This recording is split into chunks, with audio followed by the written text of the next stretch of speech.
Alright, welcome back to another game of Precision Baseball. My name is Brian Haferkamp. I'm the designer and creator of this game. And in this game we're going to pick up where we left off. This is the 2003 NLDS, game number 4.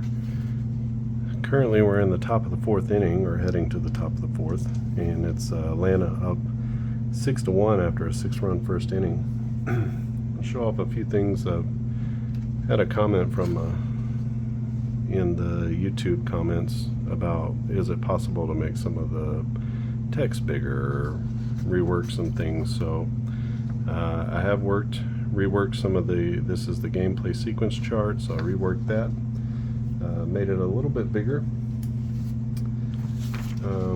Also the trail runners, so made those quite a bit bigger, so now you have first to third and first to home on one side, and first to home, or first to third and second to home, sorry, and then first to home and the trail runners on the other side. So that is quite a bit larger than we previously had. So that's the comparison of the two. You can see quite a bit larger and still just one sheet. Did the same thing for the offensive strategy plays, so quite a bit larger, and both sides easier to see. I did separate the highlight plays out as well. I haven't printed that off, but I separated the highlight plays out into each different type on their own sheet. So like the page ends when you get to the end of the of each section. And then also went through and we reworked this sheet just a little bit. I haven't really touched anything here. When I went through and did all the calculations for base stealing and stuff like that, it came out basically the same, so I figured we'll just leave it as it is. When I did the error calculations, however, that did change a little bit. So now it's anything 244 and above is an error. Before it was like 130 and below for 2023. So that did change a little bit. And I went through and reworked the ground balls just a little bit to take into account I was getting too many ground balls to second base and not enough to shortstop. Those should be about even, and we should have more to third base than to first base, so probably significantly more to first base than to third base. So just reworked those a little bit. His name is Orr, Commish Orr. He's got a channel called the Baseball Maelstrom, sorry, and on the Baseball Maelstrom channel he went through and did his own research on ground balls and ground ball outs and things like that. So I've based that chart on his research. Basically it's 1% for the catcher, about 7% for the pitcher, and then 25%, 26% for second base, 30% for shortstop, 25% for third base. So that equals out to 100% total. But just reworked that just a little bit, and then left the others, the fly balls and the line drives. That all seems like it's okay to me. So let's get back into this one. This is top of the 4th inning. The Braves are going to be batting against Matt Clement. Clement's still at 5 for his stamina, so we'll see if he can go at least one more inning and just get a little bit more depth into the game. He settled down quite a bit after a pretty terrible first inning that the Braves batted around in. So Chipper Jones comes to the plate. He's 1 for 3. He's got a double and a run scored. He's going to control this at bat. An 852 is probably pretty good off a righty, and 852 is going to be a base hit as Chipper hits a ground ball through the left side. And he's on, Chipper's, he's 0 for 2 on the day, sorry. So he's on at first with a base hit. We should go ahead and do the, see if there's an error. There's no error on the plate. So Chipper Jones aboard with a leadoff single.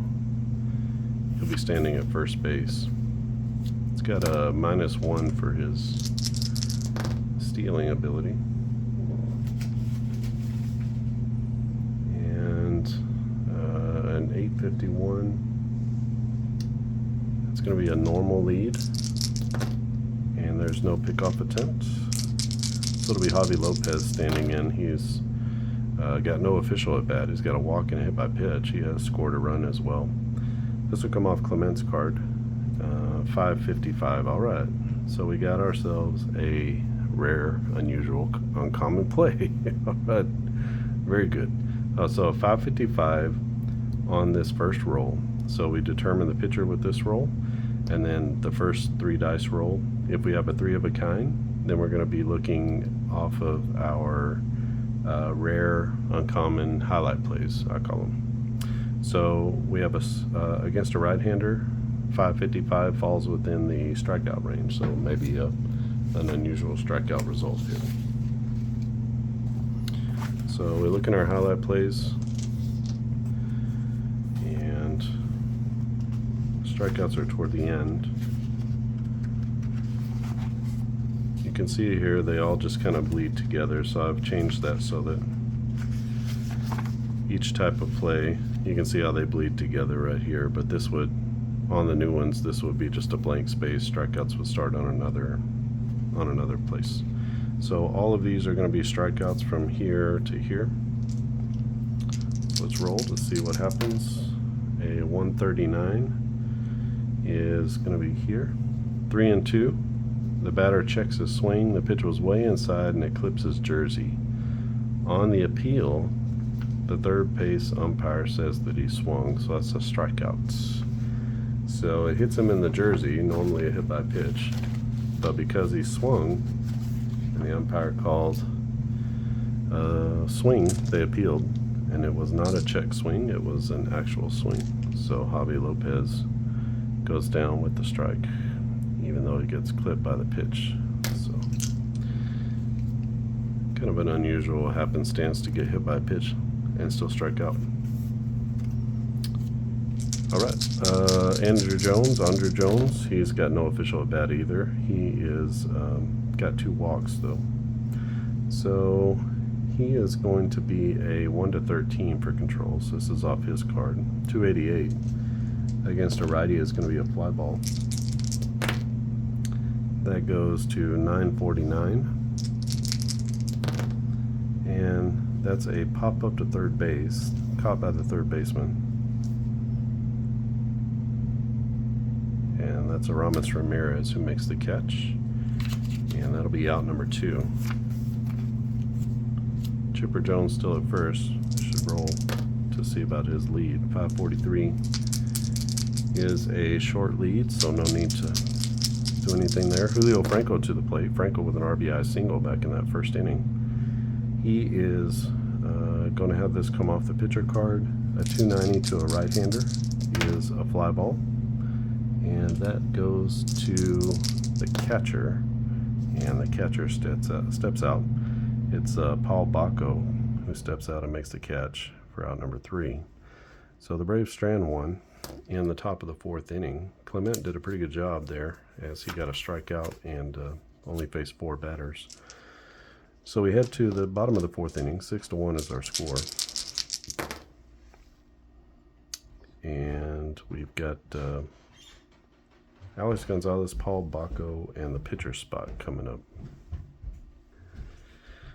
All right, so Paul Bacco to the plate. Don't know if I rolled there or not, so we'll just roll again. Got distracted a little. Russell Ortiz out on the mound. Russell Ortiz won 21 games. Yow. I was looking at kind of the almanac for 2003, and man, guy won 21 games. His FIP was only like 415 or 420 or so, but he must have been getting a lot of run support. Anyway, facing Gonzalez. Gonzalez is going to be a +1, so this comes off of Alex Gonzalez's card. 793 against a righty is going to be a hit by pitch. So Gonzalez takes one in the arm from Russ Ortiz. Two-seam fastball gets away from him. And that's going to bring up Paul Bacco. Gonzalez is a -1, so 225 is a short lead. Bacco to the plate. He's a 1-7 to control. So 0-25 against the lefty is going to be a grounder off of the pitcher's card. And it's going to be a grounder to short. 207. Possible error on the play. The shortstop is for call. His error rating is a -6. And a 189 to a 243 is an error. So that's going to be an error on for call. As Paul Bacco reaches. It's going to bring up the pitcher spot. I think at this point we got to get a pinch hitter in here. We're going to replace Clement. So that's going to be the end of the day for Matt Clement. In for him to pinch hit is Randall Simon. He's got 2 on with nobody out. Seems like a good opportunity here. He had a solo homer off of Greg Maddux in the last game. So we'll see if he can replicate anything like that. Against right-hander, he's a 0, and Ortiz against lefties is a +1. So 1-11 for Simon to control. 474 against a righty is going to be a fly ball. That goes into right field, and the catch is made in right. For out number 1, let's check on our runner advancement.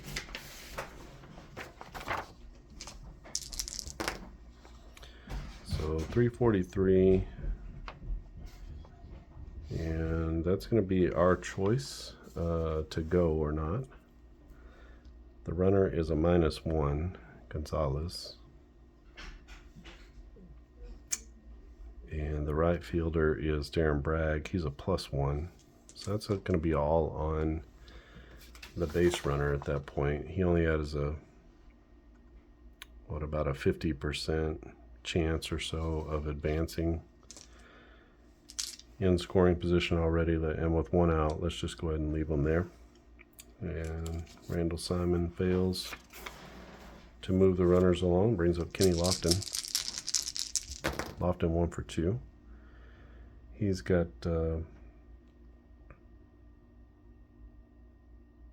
he's a 1-13 for control. It is a 13, so this comes off Lofton's card. 15 is going to be a ground ball. That grounder goes to second base, and the catch is made at second base. Let's see what happens on the play.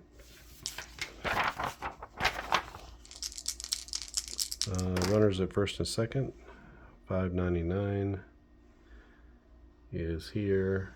Runners at first and second. That's going to be a 4-6-3 double play.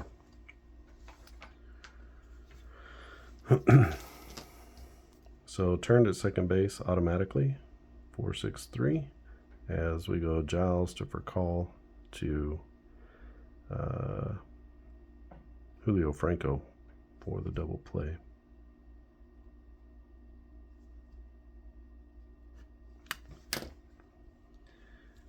Pitcher's best friend, the double play, and that gets Russ Ortiz out of it. Still 6-1, and we go to the bottom of the, or I'm sorry, that was the bottom of the 4th. The Cubs don't score, even though they get 2 on with nobody out. We need to get a new pitcher in for the Cubbies. Juan Cruz comes into the game. Cruz, a right-handed pitcher. He can go 11 batters, so sort of a tweener. Long relief man. -2 against lefties, 0 against righties. He is going to replace Matt Clement, who manages to make it through 4 innings. He gave up 6 runs, and all of them, I believe, were earned. So tough with 3-4 walks in 4 innings. Not what you're looking for. But Cruz is going to face off against Castilla, Bragg, and the pitcher Ortiz. Ortiz still looking pretty good. 8 is his stamina right now, and so he can go another couple of innings probably. Vinny Castilla on the day is 1 for 2 with a 2-run single back in the first. he's going to get the advantage here. 894 against a right-handed pitcher is going to be a base hit. That base hit goes to, it's a ground ball into left center field. It's picked up by the center fielder Lofton. And Castilla runs at a +1. Lofton is a +1, so that would sort of be all on Vinny Castilla to try to get to second base on that. I think he'll just stay. We'll see if there's an error. No error on the play. So Vinny Castilla at first base with a leadoff single as he rips one past the shortstop into left center field. Brings up Darren Bragg. At first base, he runs at a -1. So that's a short lead for Castilla. Darren Bragg to the plate. Bragg is not going to control this one. 180 from Cruz against a lefty is going to be a fly ball. That goes out to right field, and that's caught by the right fielder. Who is out there? Sammy Sosa. Let's see if there's any advancement by the runner. Runner at first base, you can see that the best we can do is my choice, so no advancement there. Brings up Russ Ortiz, the pitcher. I think we're going to go ahead and bunt with, actually Ortiz, pretty salty hitter. Against a righty, he's going to be a 1-9 to control. So let's just let him hit away and see if he can not hit into a double play. He's hit into a ground fielder's choice and a fly out. 835 to a -1 is going to be a normal lead. Let's see if there's a pickoff attempt. No pickoff. So Castilla at first with a normal lead. Russ Ortiz to the plate. And that should be 2 there. Russ Ortiz to the plate. He is a 1-9 for control, so this is off his card. 075 can be a grounder. It goes to the shortstop. Shortstop makes the catch. And with a runner at first base, we got a 201. 201 is here. That's going to be a 6-4 fielder's choice. So the only play there was to second base as they flip to second for out number 2. Russ Ortiz on base again as he hit a little slow chopper into the hole. They were lucky to get the first out there, first or second base. And we got a runner at first with 2 down. And back to the top of the order with Rafi for a call. 341, Ortiz is a 0. So that's going to be a normal lead. Let's see if there's a pickoff attempt. 851 is going to be a pickoff attempt. So Juan Cruz, normal on his hold. He's a 0. We got our pickoff attempt sheet here. We got a normal lead. We get a 0, so anything 981 to 1,000, and he'll pick off Ortiz. Close, but not there. So no pickoff for call to the plate. 14. This is going to be off Rafi for call. Is that right? -2. Yeah, off of for call's card. 290. Against a righty is going to be a fly ball. That goes out to center field, and it's caught in center field. That'll be out number 3, so no need to check on runner advancement, as that will end the inning. So the Braves get one on in the 5th against the new pitcher Cruz, but they can't get him around. And so we are headed to the bottom of the 5th. 6-1 is our score. The Braves down 2-1 in this series, trying to even it up and get the game back to a deciding Game 5 at Turner Field in Atlanta. Russ Ortiz is going to be battling Grudzelantic, Sosa, and Alou, so middle of the order for the Cubbies. This will come off Ortiz's card. 132 against a righty is going to be a grounder. 552. That's a grounder to short 225 is a possible error. Shortstop is for call, and if you can believe it, he's going to make another error. So that is the second error of the game for Rafi for call. His error rating is a -6, which is about as bad as I've seen for any sort of shortstop. So Grudzelantic is on at first. He steals at a 0. So 6-16, a normal lead, but there is a pickoff attempt, so we'll see. Russ Ortiz's hold rating is just a -2. So we have a normal and less than 0, so it's going to be a 1-30. 759, no pickoff there, not even close. As the runner gets back, and it's Sammy Sosa to the plate. Sosa is a +1, so this comes off Ortiz's card. 299 against a righty is going to be a fly ball as Sammy lifts one. He lifts it out to short right field. It's caught by the second baseman, Giles, and that's going to be out number 1. As Sammy pops up, an Ortiz fastball gets into his kitchen, and Giles makes a play in short right field. No advancement from the runner on a pop-up. Brings up Moises Alou. Let's check the runner again. 587.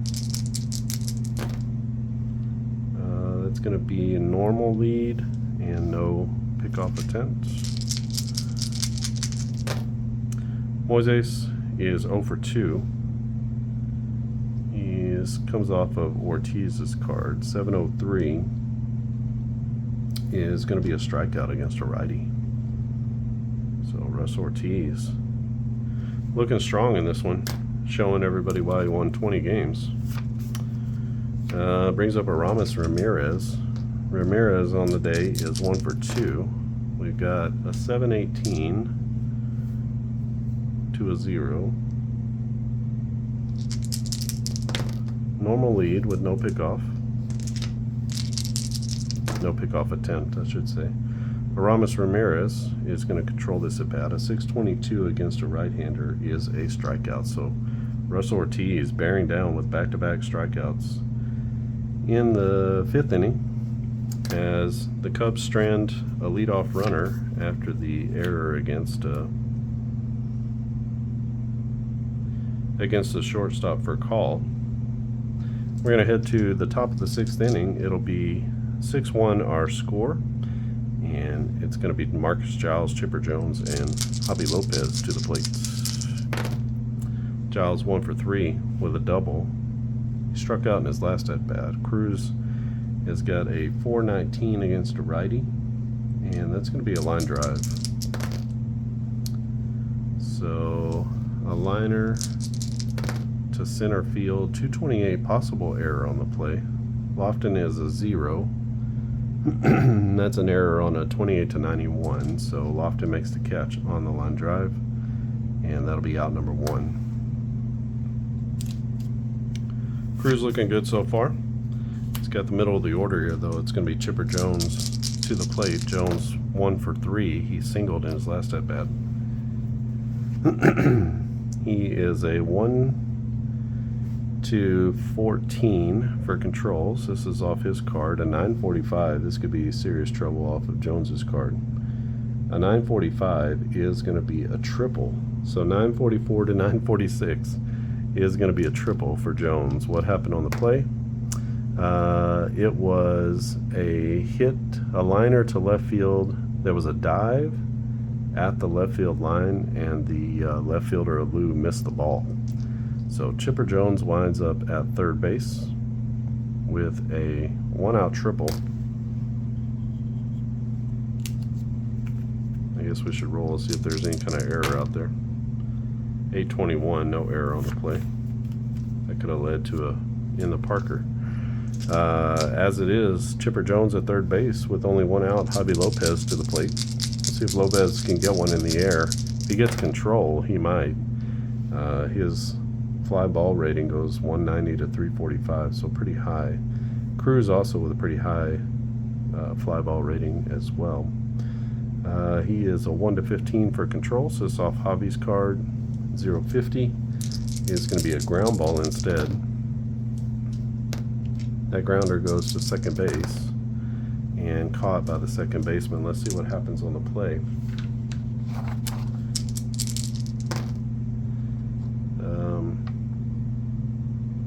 I didn't call the infield in, probably should have done that, but let's just go ahead and do that. I'll show you how to do the infield in. We'll say that they're playing the infield in. Try to cut down that runner. So we got a grounder to second base, and the infield is in, so we're going to use this chart on the back side of these. It's the infield in chart, so it can be played with a runner at third and less than 2 outs. A 0.66 to a second baseman. That's a single into center field. So hit hard up the middle. That's the price you pay by playing the infield in, is you might give up a single. So it's going to be an RBI single for Javi Lopez as he gets it past the second baseman up the middle, and that's going to drive in the 7th run of the game for the Braves. They lead 7-1 in the top of the 6th inning. Javi Lopez at first. 319 is going to be a normal lead, and a 937 is good for a pickoff attempt. I like to just kind of show this. One day it's going to happen. We got a normal lead. His hold is a 0. Ooh, 868, very close, about 100 off. So Lopez gets back to the bag, and Andrew Jones is at the plate. Jones is 0 for 1. He popped out in his last at-bat. He is going to control this at-bat. It's a 7-11. 7-11 is good for a walk. So 3rd walk of the game for Andrew Jones. It's going to put runners at first and second base. Julio Franco coming up to the plate. He's got a RBI single in this one. Lopez takes the lead at second, and that's going to be a short lead at second base. So no chance for a pickoff there. Julio Franco is a 1-9 for control, so it's off Franco's card. 593 against a righty is a strikeout. So Juan Cruz gets him with that slide piece. I remember that Juan Cruz slider, and that's going to stay there. And it will be 2 outs now for Vinny Castilla. Castilla 2 for 3. He's got a 2-run single and had a single in his last at bat. 395. That's a normal lead at second base, no pickoff attempt. And Vinny Castilla from Juan Cruz. This is going to be off Cruz's card. 516 to a righty is going to be another strikeout. So Cruz bears down and gets back-to-back strikeouts to in the top of the 6th inning. Sorry, the Braves got 1. The Braves get 1 in the top of the 6th. They take a 7-1 lead into the bottom of the 6th. Russell Ortiz still looking pretty good. Had some strikeouts in the last inning, so that may have won him an extra 1 or 2 innings. He'll face off against Eric Karros. Karros with a fly out and a line out. Karros will control this at bat. 292. It's going to be another fly ball. This one out to left field, and it's caught in left by Chippewa Jones, who makes a catch for out number 1. 1 down now in the bottom of the 6th. It's game 3 of the 2003 NLDS. NLDS number 2, technically. The other one was the Marlins and the Giants, which was a great series. Alex Gonzalez to the plate. He is 0 for 1. He got hit by a pitch in his last at-bat. He is an even Steven, so this is off Gonzalez's card. And we got a rare play here, 666, the Devils play. And that's going to be a strikeout, so another strikeout rare play. What do we have? So another strikeout rare play. Easy here, killer. Just throwing it all over the place. Easy, big fella. A 0.57, 2-2 pitch, change up low and away. The batter is way out front, and he loses his bat into the dugout. But he strikes out on the play. There's Gonzalez way out in front of a changeup. And that's going to be out number 2. Well, that's a terrible 2.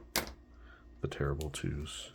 So Russ Ortiz now with 1, 2, 3, 4 Ks on the day. And that an excellent changeup. Paul Bacco to the plate. This comes off of Ortiz's card. 140 to a lefty is going to be a grounder. And that ground ball goes to second base. Possible error on the plate. 198. Giles is a -1. And so he narrowly avoids it. 92 to 188 is an error. So he narrowly avoids the error. They get the 4-3 put out at first. That's a 1-2-3 inning for Russ Ortiz as he shuts down the Cubs in the bottom of the 6th. And Ortiz definitely did earn another inning there. We're going to have to get a pinch hitter there. So it will be Darren Bragg, Russ Ortiz, and Rafi for call. They're going to leave Juan Cruz out there, see if he can get one more inning against the bottom of the order. Darren Bragg is 1 for 3. He's got an RBI single. He is going to be a 1-7 for controls. This is off the pitcher card. 929 is definitely going to be a hit. He gets a little too much of the plate there. 776 against a righty is going to be a single, and that's going to be a ground ball bouncing into center field. And Darren Bragg is now 2 for 4. See if there's an error on the center fielder. 231, that's a possibility. Lofton is a 0, so that's no error on the play. And it's going to bring up the pitcher Ortiz. Bobby's going to stick with Ortiz here. Darren Bragg is 0. 284. It's going to be a normal lead for him. And a 387 is no pickoff attempt. So Russ Ortiz to the plate. He gets control of the at-bat. A 149, that's going to be a grounder. That goes to third base. Picked up by the third baseman. And let's see what happens on the play. 554 with a runner on first is here. 5-4-3 double play as the third baseman Ramirez makes a good throw to second. That's a good turn, and the runner at first is erased on the double play. So double play is going to be a +1, so we won't move them. And we'll face Rafi for call. For call, a 1-14. It is a 14. A 981, and that's big trouble. 981 against a righty is Bombzola. Let's see. There's no ability to rob home runs in Wrigley Field. And this is going to be another home run up into the basket. He goes into left field, down the line, and hits it into the basket in left field in the little notch.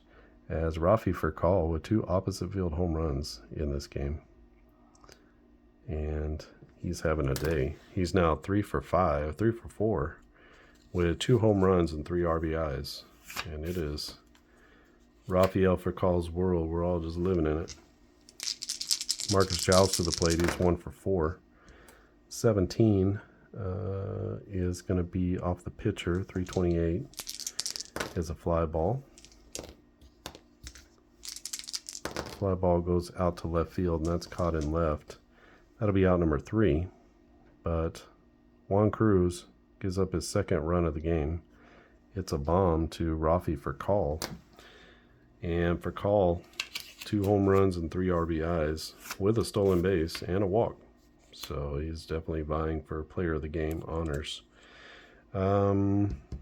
We need to get a new hitter. So who can we go with? Let's go with Ramon Martinez, maybe? No, let's go with Damian Miller. And we'll just make a double switch here. So Miller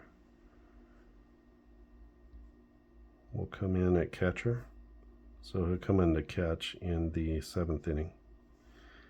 He is -4, 3, 0, -1. So he comes in here to catch. And then we got the pitcher spot here. So we'll make the old double switch. You got to kind of get comfortable with those, playing these older seasons with the pitchers. That means Juan Cruz is out of the game officially. And we are going to have Damian Miller lead off the bottom of the 7th inning.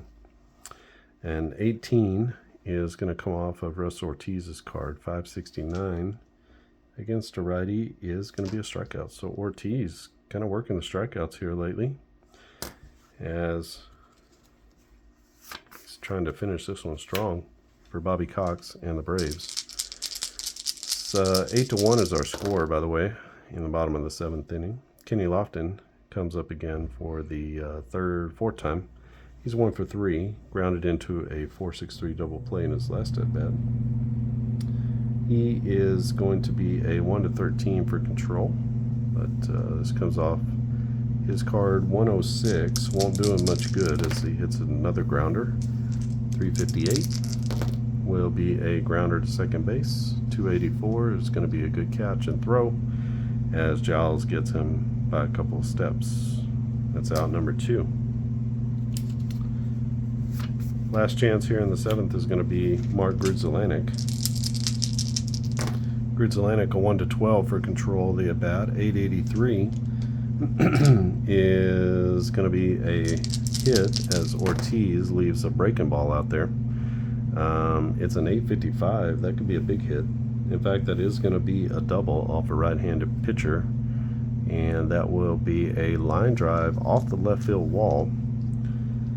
As we know, it doesn't bounce off the wall very well on that Ivy, but he's going to cruise into second base with a 2-out double off of Russ Ortiz.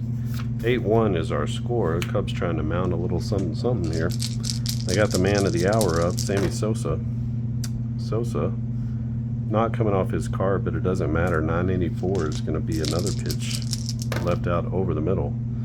And a 501 for Sammy is going to be a single.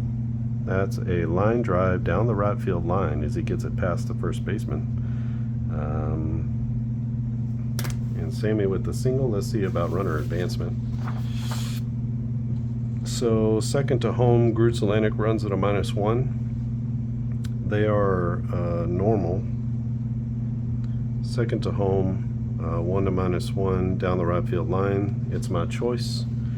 The right fielder is Darren Bragg. He's a +1 against a -1 runner with a Lou coming to the plate. I'm not going to chance that. So Sosa with the base knock, and we will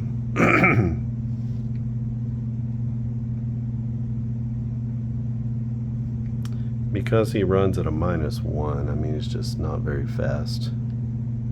He's got a 50-60% chance of making it when we can have 2 runners on. Don't make the first or third out at third base, right? We're following the cardinal rule, one of the cardinal rules of baseball. All right, let's check out the lead there. 6-11 at second base.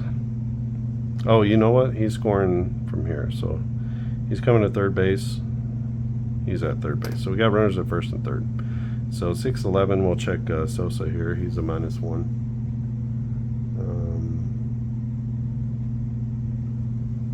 He's got a short lead. So no pickoff attempt. Moises Alou to the plate. Don't know if we would actually leave Russ Ortiz out there at this point, but it's kind of a tweener situation. He's up by a lot, 8-1, and a home run here makes it 8-4. It's not like a huge deal if you leave him out there. This will probably be Ortiz's last inning, though. Alou with a 1-14 for controls. This is a 418 off of his card. 418 is a line drive, and that will be a liner to left field. Possible error on the play. Our left fielder is Chipper Jones. He's a -1. He makes an error on a 92 to 188. It's a 54. So Chipper is going to be there to make the catch, and that is going to save at least one run as he makes the third out of the inning on a nice running grab. And Chicago gets a couple of runners on, but they can't get them around to score. And that's going to take us to the top of the 8th. Need a new pitcher here for the Cubs. Alfonseca is good against righties. What do we have? We got some righties up. Let's go with Antonio Alfonseca. 3.43 FIP against right-handed batters.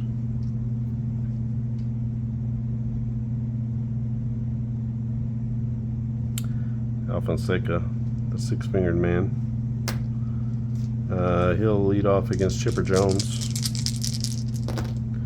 Jones is 2 for 4. He had a triple in his last at-bat as he hit one down the line in left field that Alou tried for, but missed it. He dove and missed, and Chipper wound up at third base. It's going to be, what is he? He's a 1-14, so it's off Chipper's card. 177 though is going to be a grounder, and that grounder goes to second base. No problem at second base for Mark Grudzielanek. Pretty sure-footed second baseman. Played several years for the Dodgers. Played here for the Cubs. Grudzielanek a +1 on his error. -4 on his range. Not great range, but good when he gets to the ball. Javi Lopez to the plate. Lopez is 1 for 2. He had an RBI single on his last at-bat. He's a 1-13 for control, so this comes off his card. 327 is going to be a fly ball. That goes out to right field. No problem in right, as Sammy Sosa makes the catch. A little can of corn out there. And that's going to be 2 quick outs in the inning for Alfonseca. Andrew Jones to the plate. He's got 3 walks. He also popped out to the third baseman. He's a 1-13 for control, so 654 to him is going to be a strikeout. He almost walked again, but this time they get the strikeout as he goes for a slider down and away. Alfonseca gets a 1-2-3 inning, so not only does he get the strikeout, but he gets the 1-2-3 inning, so that's going to be a +1 to him. And I think it's time to remove Russ Ortiz from the game.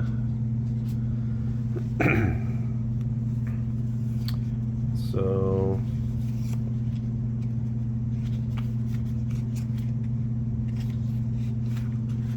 I don't want to throw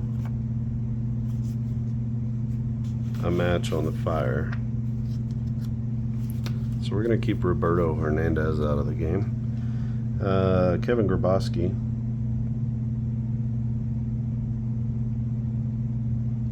Gribber, as I affectionately call him. Don't know if anybody else did, but I did. Grabowski reminds me a lot of Ginkel in Arizona. A kind of funky delivery, kind of all over, wide open.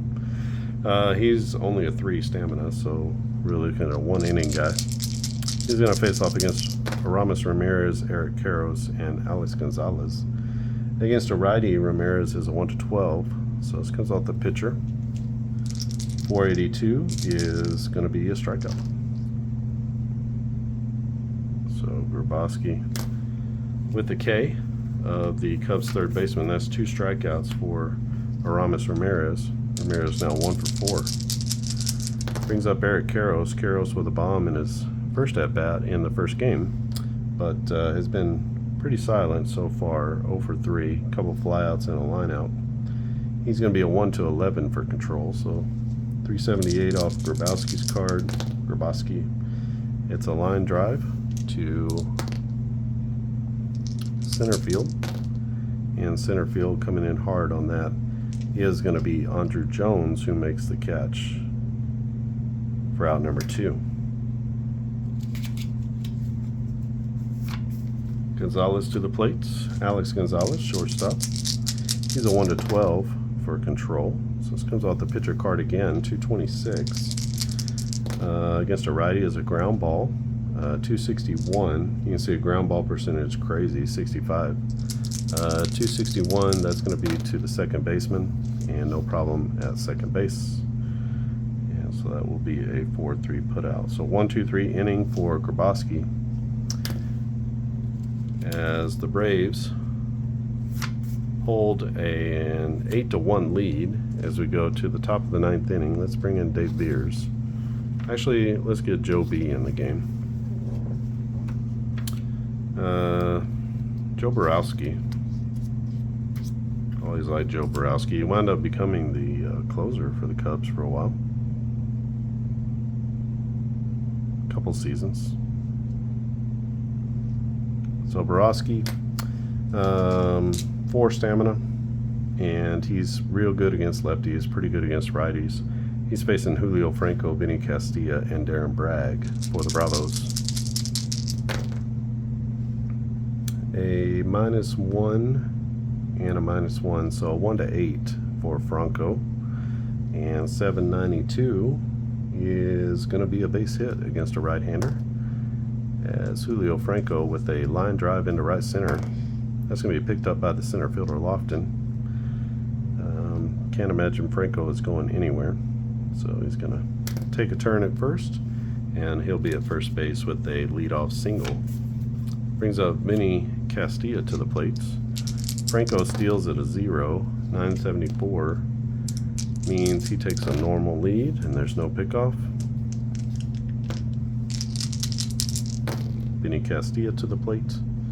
A 13 is going to be for Joe Borowski. 384 against a righty is a fly ball. Borowski, a heavy fly ball pitcher, almost 50% against righties.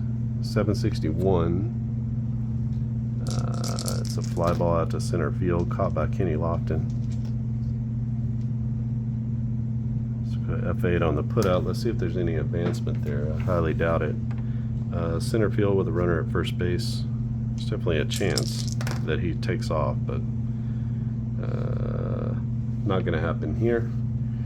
And so that's going to be no runner advancement. The lead at first base is another normal lead. 888. Do we have anything for that? 888. Let's see on a pickoff.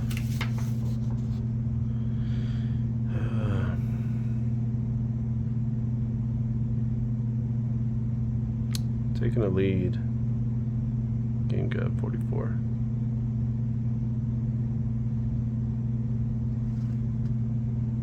So we have a pickoff attempt. We don't have anything for that.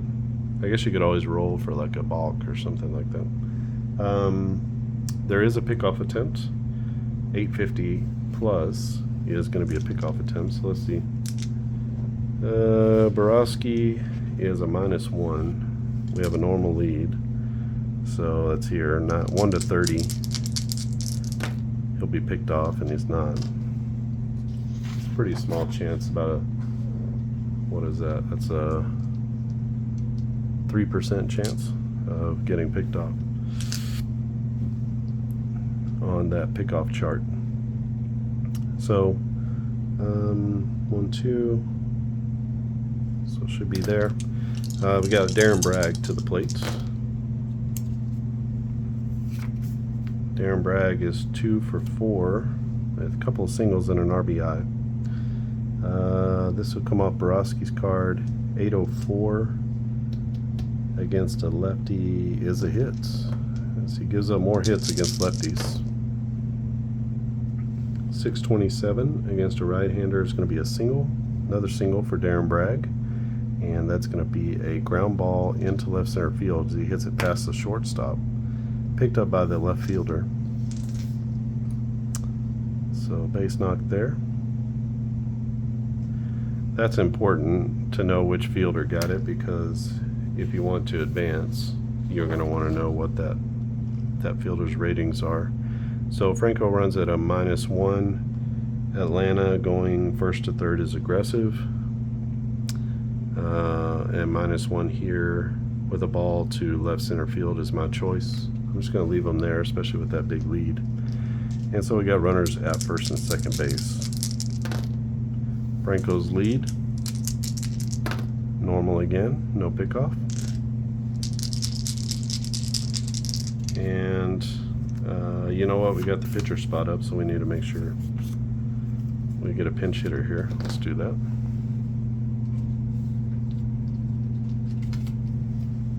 Let's bring in Robert Fick. Why not? Into the thick of it.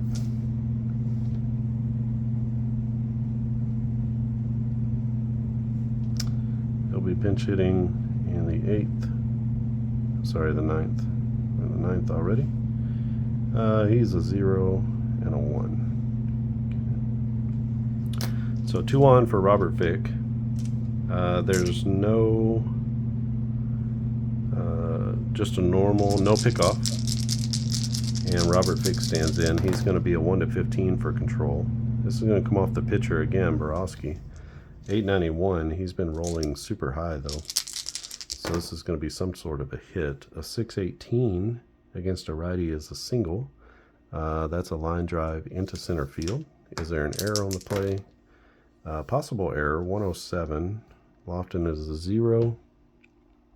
No error on the play, so he makes the catch. So that's going to be a single into center field. It's going to push all of our runners up.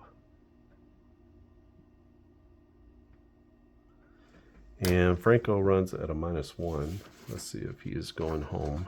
They're second to home, they're aggressive. And into center field, that's going to be a question mark. So that's up to me. We'll hold him at third. And it'll be Rafi Furcal to the plate. Furcal's going to control this at bat as Borowski goes down to 0. So no need to roll the D20 on this one. And nobody's stealing, so I'm not going to worry about that. We're going to play double play depth, though. What's one more run if there's a fielder's choice? And so we'll play double play depth, and that'll give the middle infielders a little extra boost. Trying to turn 2. 403 for Furcal. He is batting against a righty. 403 is going to be a fly ball. And that goes to third base. So popped up to third and caught. Oh boy. So for Furcal, that's a pop-up. And that's going to bring up Marcus Giles. Last chance for Atlanta, probably in this game. Borowski still at 0, so this will come off Giles' card. A 995, and that is serious trouble. 995 is going to be a home run. And a 13 is deep to right center field. Marcus Giles. I remember that swing. He would like arch his back and really, he had a long, seemed like his bat was 38 feet long. And he cranks one into right center field. That's going to be long gone into the night. And everybody's heading for the old exits at this point. So that's going to be a grand salami. That makes it 12-1. Yikes. So everybody comes around to score.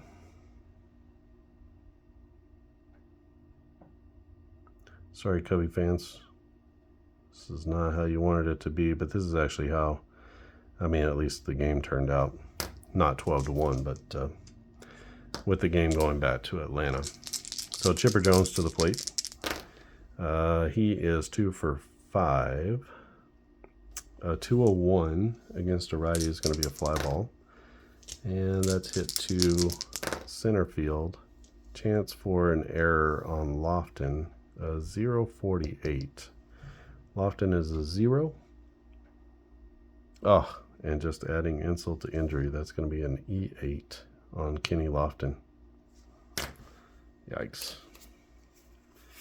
As he can't corral that fly ball, maybe his mind's not in it anymore. 351 against Hobby is going to be a liner. That goes to second base. Another potential error, 117 on the error. Second baseman is Grudzelanek. And he makes an error. Back-to-back errors.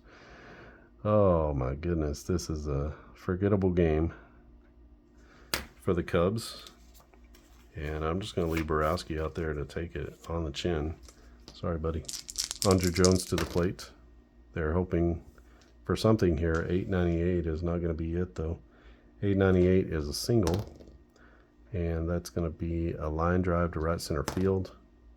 And that's picked up by Kenny Lofton. We're just going to hold everybody up. We're not sending anybody home. They're going to have to earn all of the runs that they get at this point. And that'll bring up Julio Franco to the plate. Franco, 375. That's going to be a line drive to short. And finally, someone can catch the ball. We'll go L6 on the putout. That's out number 3, but the Braves get 1, 2, 3, 4 runs on the grand slam from Marcus Giles, and all but in this game. So we go to the bottom of the 9th inning. It is 4, 5, 6, 12 to 1. Atlanta over whoever. And now we can put Roberto Hernandez in there. I'm not so afraid of him now. I don't think he can give up 12 runs, but we'll see. All right, Hernandez into the game.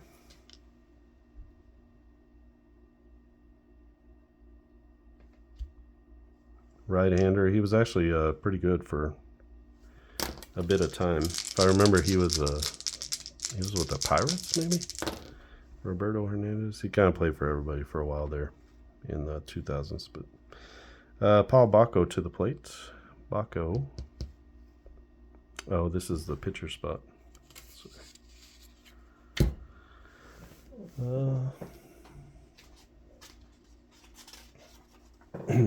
have a Doug Glanville sighting.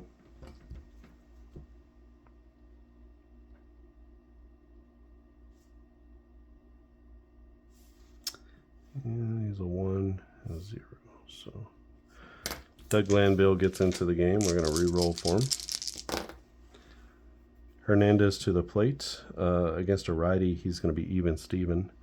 So an 11,881 off of Hernandez's card. This is how it starts. So 006 is going to be a single, and that's going to be a line drive down the right field line for Doug Glanville. Glanville runs at a 0, and the right fielder is Bragg. He's a +1, so I don't think he's going to test his arm.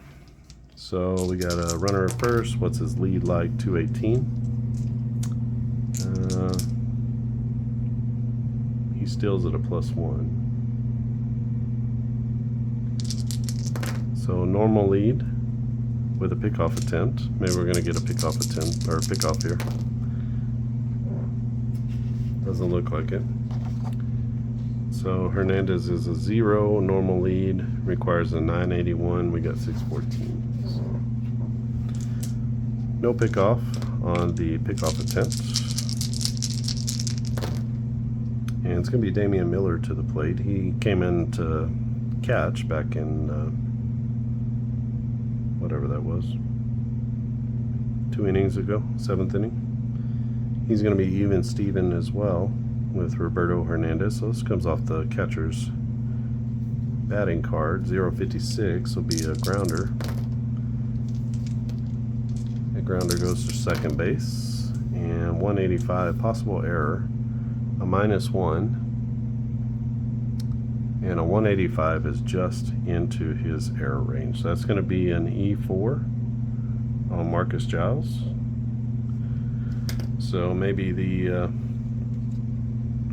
should be 2. Maybe some cold weather or something going on. Don't know. Hard to catch the ball. 866 for a +1. That's a normal, no pickoff. Kenny Lofton to the plate. He's 1 for 4. He's going to control this at bat. And a 450 is a line drive. That's a liner to left as he slaps one the other way. 998 is caught. Liner to left, almost a range check though. That's gonna be out number 1. And let's see about. It's good practice just to keep doing these. Machinations. 034. We got runners at first and second. Just into the red. So runners at first and second. The lead at second is short. Actually, it's a normal, and no pickoff attempts. So we got Grudes Atlantic to the plate with 1 out.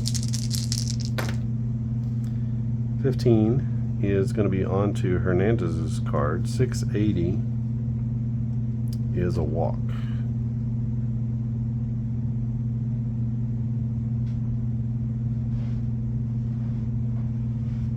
And that walk is going to load the bases. It's also going to make sure that everything comes off of Sammy's card. 838, of course. That's a base hit for Sammy. And that's going to be a line drive into left center field. That's picked up by the center fielder, Andrew Jones. That's going to push all the runners. That'll score the run from third. And Damian Miller runs at a 0. They're cautious. Second to home, he runs a 0 into left center field. That's going to be my choice. Not going to run with a catcher on Andrew Jones. So that'll be a single and an RBI for Sammy Sosa. As that'll bring Moises Alou to the plate. Sammy now 2 for 5. A lot of errors in this game. Moises Alou to the plate. He's 0 for 4. That's going to be. We still have the bases loaded, by the way. 276 is a fly ball. That fly ball goes to third base. So that's a pop up to third that's caught. So we'll call it P5 on the catch. And Alou is erased with the bases loaded. That brings up Aramis Ramirez. Last chance for the Cubs. 117 is going to be a ground ball. And that grounder goes to 444. So you see there, we got the 3 of a kind on the fielder roll. So when you're looking for the fielder here and it says a range check if it's a 3 of a kind. So we got a ground ball and that goes to the shortstop. So now we need to do a range check on the shortstop. For calls, got a terrible error rating, but his range is really good. So he's got an 8 on his range. Doing a range check, you look at a range chart. So you can see he's in the next to highest column, a 211 to a 710. He's got about a 50% chance of making a play on this hot grounder. It's a 978, and that is going to be in the red. The red is a base hit. So it was a ground ball. It gets past Rafi for call, and that goes into left field. So that's going to push everybody up a little, and that's going to score the run from third. So Damian Miller comes home to score on the RBI single from Aramis Ramirez, and the Cubs have scored 2 here in the bottom of the 9th, trying to make it respectable. Brings up Eric Karros. 562 for Eric Karros. That's going to be a line drive. And 288. That's a liner to the left. And that is caught by Chipper Jones. So mercifully, this game ends, and the Braves are going to take this one by a score of 4, 5, 6, 12-3. So let me put this on hold, and I will come back with the totals. All right, back with the totals here. It's a 12-3 victory for Atlanta, ties the series at 2 in this 2003 NLDS Game 4. 12 runs on 16 hits and 2 errors for Atlanta. Sorry, this should be reversed. 5 errors for Atlanta. And a lot of errors in this game. And then 3 runs on 7 hits and 2 errors for the Cubs. The winning pitcher is Russ Ortiz, who went 7 innings, gave up 4 hits and just 1 run, 5 Ks and a walk. Roberto Hernandez came and did exactly what I thought he would do, which is light it up, gave up 3 hits and 2 runs. For the loser, it's going to be Matt Clement, goes 4 innings, 7 hits, 6 runs, 4 walks and 3 Ks. Juan Cruz came in and gave them 3 innings of relief, gave up just 2 runs. Al Fonseca with a nice inning, and Joe Borowski came in and lit the world on fire. He gave up a 4-run jack to Marcus Giles in the top half of the 9th inning. The Cubs did come back with a couple of RBI singles in the bottom of the 9th, but it was definitely too little too late. Player of the game, Rafi Furcal, 1, 2, 3 hits out of 5 at-bats with a walk, a couple runs scored, 3 RBIs, and he did make some errors, so there was that part too. All right, this is played using the 2003 season of Precision Baseball. We're getting very close to this being finished. I finished up the cards today. I finished the ballparks. I revamped some of these charts, and I just need to go through and kind of double check everything, but I think we're really close here. There's a couple things I need to add to the game guide as well, but I could see this being finished this week, and so be on the lookout for the 2003 season coming your way. One weird thing that happens is when the pitchers have a hitting card, like here, you can see there's some kind of weirdnesses here where compared to other infielders, they just, they don't have a double play rating and some other things. So what I'm going to do is all of this side is going to be blank. It's going to still show a range because I can't really separate out the pitchers. But what you're going to want to do is you're going to want to look on the pitcher's card. It's got his range and his error. I mean, this range here is going to be, it's going to be kind of doubled up. Let's see if his card is here. Where's his card? He's up here. So you can see that his range here on his batting card is a -1, and the range here is a -1 as well. So I can't really avoid that with the way that the cards are being created. I don't have like specific batter hitting card charts, so it kind of gets all weird with the pitchers hitting. So you're just gonna have to kind of deal with this number being duplicated. It should be the same whether you're looking on the pitcher card or the batter card for the pitcher. But these are all going to be filled in. Basically, pitchers are all zeros, so it's you kind of remember that. Other players have more base running stats, but most pitchers don't get enough opportunities to really make any sort of waves with that stat. So that's one little weirdness. I've kind of just reworked the cards a little bit. The cards should go full bleed, so as long as your printer does full bleed, The cards, your cards will be a little bit bigger than what they show here. They'll go all the way out to the edge of the page. So like you can see here, they should go all the way across the page like that. So as long as your printer goes full bleed, it should have this. This is the normal margin. This is a little bit extra. If I wanted to make that right, I could. But you can see each of these was on an outside. These were all like on the right hand side, but this guy here's got a little bit of a thicker left margin there. And then let's see, Giles is the correct size. So you can see that's the normal margin, that's the normal margin. So he was in the middle. That's how I know. Because my printer doesn't, for whatever reason, doesn't print full bleed.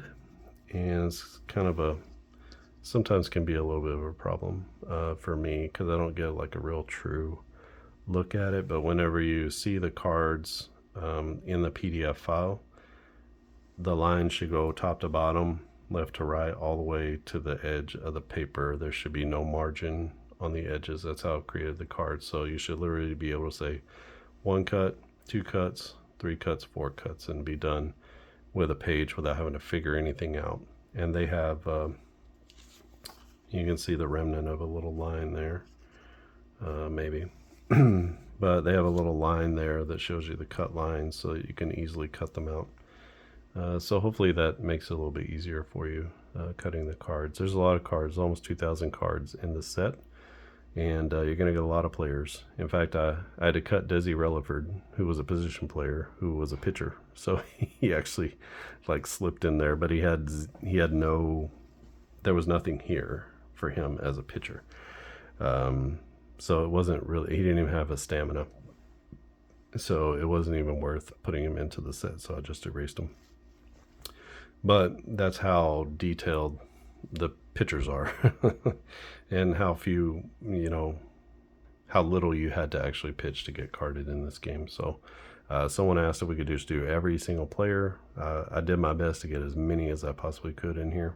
It's probably not every single player, but it's pretty close to almost all the players. And then everything else is good. I finished all the ballpark cards and the ballpark sheets, and they all have sort of the new ones.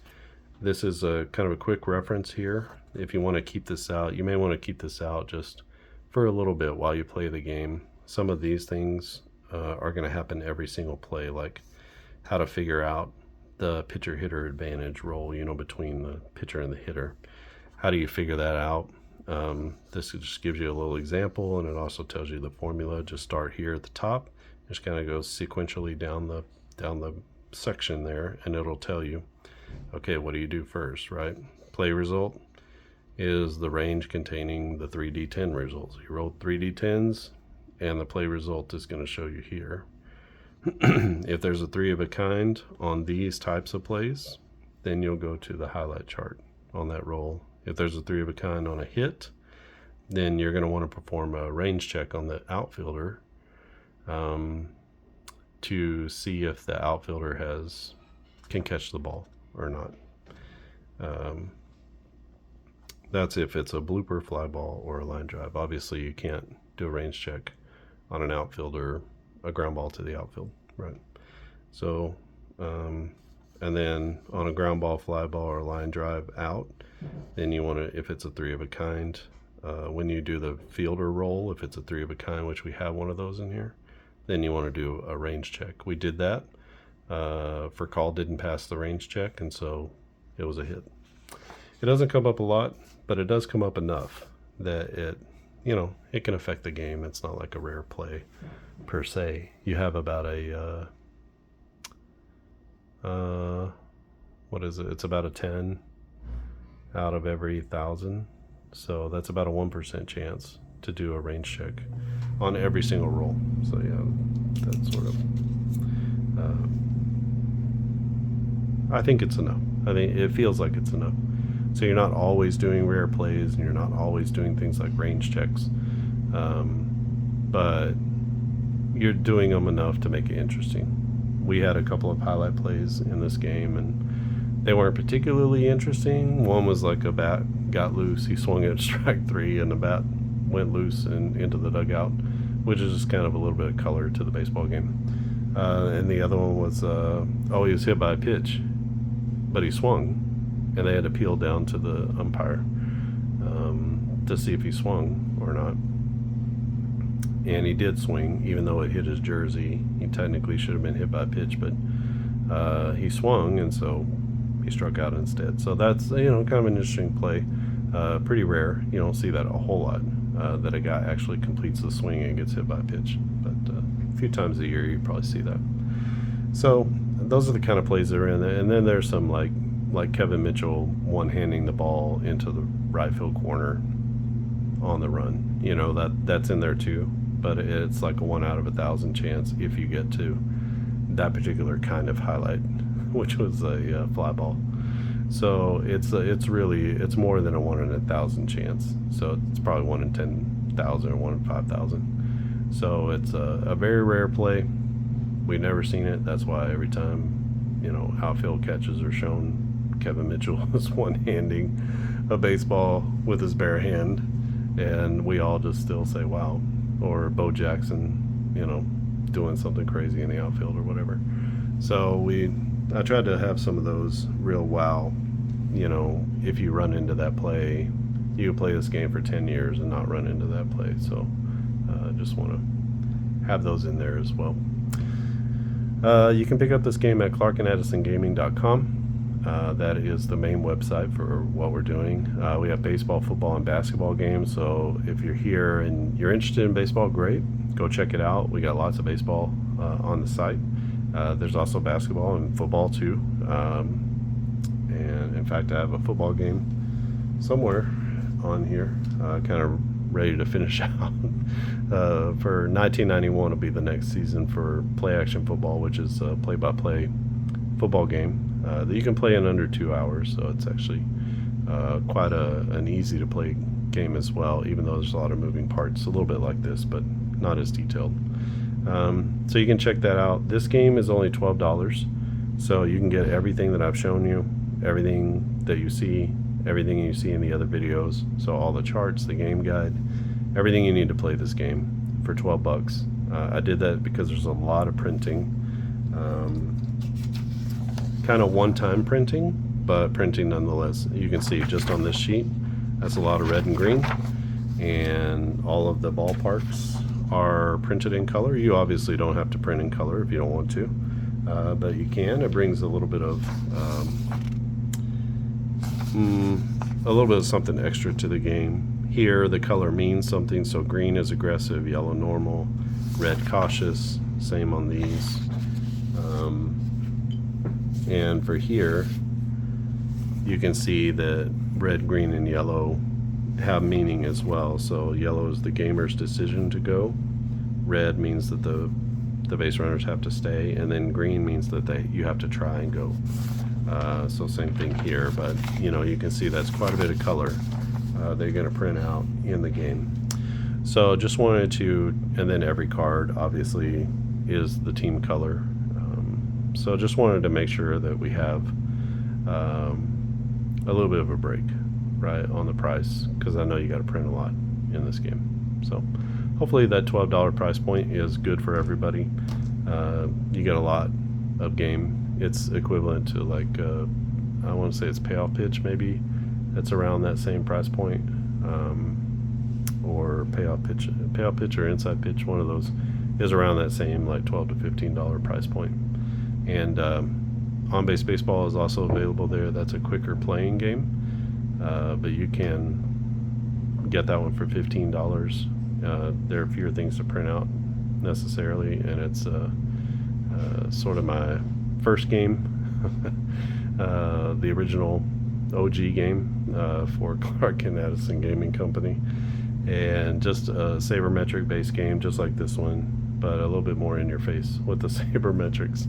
And a quick playing game, really fun, good introduction to the hobby, a lot like APA Basic or Strat Basic. In fact, it's kind of a marriage of both of those games together. And that's a really fun game. It's got a lot more seasons at this point, and it's easier for me to produce. So that game is a little bit more popular, but I've been very pleased with the response to this game. I think there's a craving for like an easier to play but very detailed game. So Dynasty League is awesome. It's not always like super easy to play, and the same thing with ballpark baseball, which is, it's hard to get your hands on some of these like really highly detailed games. They're in the secondary market, and it's just not always easy to find these types of games. And so I wanted to make sure that I threw my hat into the ring and put this game out here. It's very modern looking, and it plays to a modern game. So 2003, which will be the next set that comes out, this one right here, is going to be the oldest set that I can create using the statistics that I'm using here.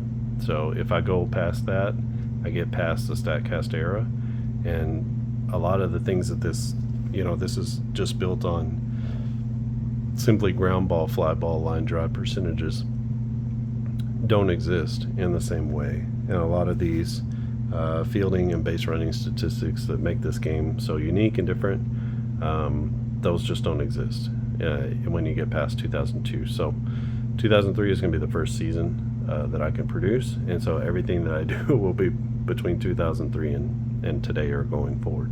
So if you like modern baseball like me, I'm 46, and these are my people, right? This is like college, early adulthood. These are the guys I was watching on ESPN every night when I was growing up, and these are the teams I largely lived and died with.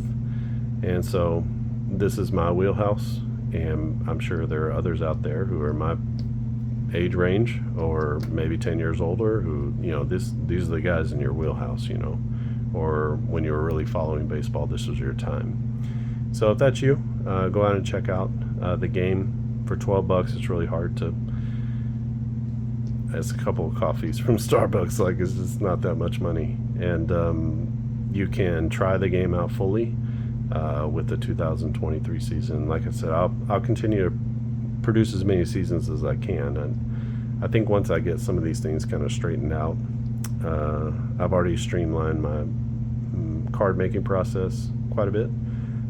One thing I did do this time is I put normally the cards would come like this, like where you stop one team and then the next team just starts on the same page. I didn't do that. So I actually, if there was only one guy who made it to a page, then he's just on the page by himself. And then let's say this was the next team, they would start on a whole new page. So you can actually go in and you can say, I just want to print out Atlanta versus the Dodgers. And you can go in and you can just print out the Atlanta hitters, just print out the Dodger hitters, just print out the Atlanta pitchers, just print out the Dodger pitchers. You won't have like a bleed over where you have extra guys that you got to cut out. So hopefully that's up to everyone's hopes and expectations. It's more work for me, but I understand also that it's less ink for you that you're wasting if you just want to play a few teams or a handful of teams. And it's also, it's just going to save you a little bit of money, I hope. There'll be more pages in the PDF, but you won't have to print them all out if you don't want to. So hopefully that makes it a little bit easier and more economic for everybody, even than it is, and a more enjoyable game to get into and play. That way you don't feel obligated to have to cut out a bunch of players. And once I finish this, we got one more game left, game 5. That'll be the deciding game 5. I'll go through and I'll just print out some teams and I'll play them. And when I print them out, I'll show you what they look like, what they're going to look like when they come printed. And then we'll cut them, and you can see how easy it is to cut the cards, because it's not very hard, not very difficult at all. So that'll be coming soon. But if you haven't subscribed to the channel, click on subscribe. If you like this video, just give it a thumbs up. That's a super easy way to support what I'm doing here. and we're up around 200 and almost 250 subscribers, so it's doing pretty well. We passed the 200 mark not too long ago, so the channel's growing, people are seeing it, and you all are sharing it. I can see in my analytics and stuff like that it's being shared, so I really appreciate that, and continue to do that. More people will join the community. I hope one day we can be doing, if anybody ever wants to get together and try to play a game live. I live west of Chicago, so just in the Chicago area. I'm not far away. I'm in Chicagoland. If anybody wants to get together and play a game in person, whether this or play action football or something, I'd be open to that, and just try to work something out. Or if you want to try to play something online, I'd be totally into that. And doing something live like that would be really cool. Otherwise, just be on the lookout for the 1991 season for Play Action Football, 2003 for Precision Baseball, and it won't be too long before I start work. Well, when the season finishes, I'll start work on this baseball season right now. Maybe I can have it finished by the time the playoffs start. There have been no new ballparks or anything like that, so should be able to focus only on the player cards. That's all I have to really focus on, and maybe getting the error ratings right. But starting off from 2023, all of the charts and everything else, most of that's going to be like set in stone. So now I just need to produce the cards. So hopefully that would come pretty quickly, within a week or two. And by the time the playoffs start and they kind of get into them, you get past those first wild card rounds. I'm hoping to have the 2024 season finished. That way you can even play out the playoffs with the cards using the final season stats from 2024. So that might be a kind of a cool way. I can't do it in real time, but that's about as real time as I could do it for the playoffs. So you could pre-play what's going to happen in the playoffs. All right, hopefully it includes the Braves. We'll see. Gotta get past those Mets, but I don't know if it's going to happen. We'll see. We'll see what happens tonight against the Dodgers. Maybe they can take 3 or 4. That'd be great. Okay, I think that's it from here. The Braves come back.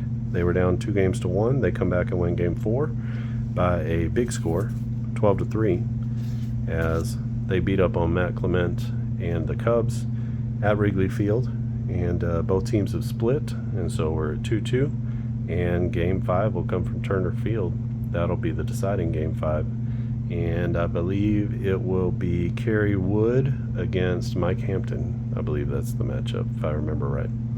So stay tuned for that. I'll put that on the channel. I did a real slow play for the first 3 innings of this game. I'm not going to do that every single time. So if you want to kind of get a slow play of how the game works and all that stuff, or you were lost during this last 6 innings, go back and watch the first 3 innings. It's the previous video, and I do a real slow play where I walk through all of these, like what everything is, and how to get into the play, how to figure out the play, some of the things that I added into the game and stuff like that. So be sure to go through and see that if you want to get a few more details about how to play the game. And then go to clarkandaddisongaming.com. At the top of the page is a link to purchase the game. You can go click the big green button in the top right, and that'll take you to all the games, and you can see everything that's available. Got some free stuff, got some stuff for sale. Everything is really affordable. I try to keep it that way, and everything is PDF, so nothing aside from a couple of different products I recently released. Nothing is in print, like where you have it printed and sent to your home already printed. So you're gonna have to print these games, and that's how I can keep a lot of the costs pretty way down. And you can get a lot, like 1,500 players for $12. You can do that because it's PDF. So there's a blessing, especially for replay gamers, and if you don't mind printing, then it's a really good deal. So go check it out, and let me know what you think down in the comments, and happy to hear criticism or critique or praises, whatever you want to do. And if you have any questions, leave them down in the comment section, whether this game specifically, Atlanta, Chicago, or the game of Precision Baseball. Happy to answer those. You can also email me at clarkandaddisongaming@gmail.com, or go to the website clarkandaddisongaming.com and click on the contact form and send a message to the contact form. That gets to me as well. So just let me know. You can also join the Facebook group and ask your questions on the Facebook group. So go to Facebook groups, look up Clark and Addison Gaming Company, answer a few questions. I'll let you into the group, and not only will you get updates and sort of everything that comes out first in that group, you'll get special sales, special information. You kind of get the insider track on a lot of the things that I'm doing, not just this game but others. And you'll also get some games that I don't release anywhere else in the file section. You can play those games and check them out and see what's going on. There's some files there that are added by other players as well for different games, and you can basically just join into the Clark and Addison gaming community.